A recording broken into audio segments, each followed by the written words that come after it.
I mean, this is the tricky question for society, that if machines can do all of this stuff, and we used to hear this the last couple of years, we heard this quite a lot on LinkedIn, where people would say, well, AI is here to augment humans, and people are going to be doing critical thinking and problem solving and using their judgment and all of this stuff. All of these things that people are basically really bad at if we take population distribution. So what could people be doing? And we're now in a tricky situation where most model capability, regardless of the model, most of them are very, very good at problem solving, critical thinking, all the things we thought would be human things. And they're surpassing humans in these different domains. It brings us to this question, which is what's the purpose of the human in all of this? What will we be doing in work, and why therefore are we learning or going through a schooling system or going through a university system to do what? And we don't really know, because the future of certainly knowledge work is likely to be heavily agentic. The future of manufacturing, engineering, groundwork, construction, all of these things is likely to be heavily robotic, supported by AI and heavy machinery.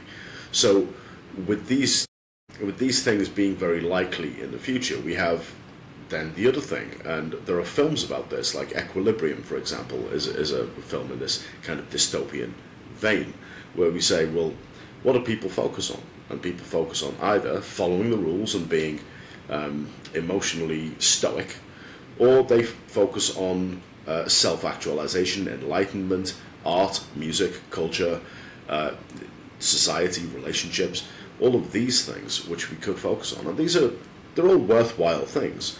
They're just not the same as the tasks that we currently do in the workplace. So that means there needs to be a change. If that's the route we go down, then we need to be comfortable with that change. And mostly, in most, certainly Western societies, maybe also Eastern societies, the concept of pay scales for these different types of work, the arts, humanities, the cultural side of things, tends to be paid very poorly compared to sciences and software development and tech and all of these things. So we'll need to readdress some of these things. But ultimately, yeah, what is the role of the human, and therefore why do we need cognition or affect? Which these are big questions. Yeah, yeah. It's like opening another discussion each time in our mind, but we're almost done.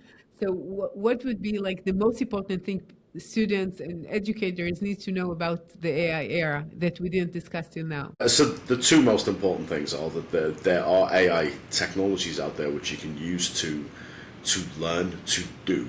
It's very important. The do part is very, very important, because we are at an unprecedented place with technology where you can go and learn how to build software. You can go and do it with basically free tools, and you can go build a company if you really want to. There aren't really any limits to what you can do, but you have to have the work ethic, the understanding of information and where to get it, the ability to ask questions, the ability to solve problems.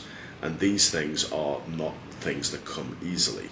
So hard work is still required, but hard work is required in a different space. That's the AI space.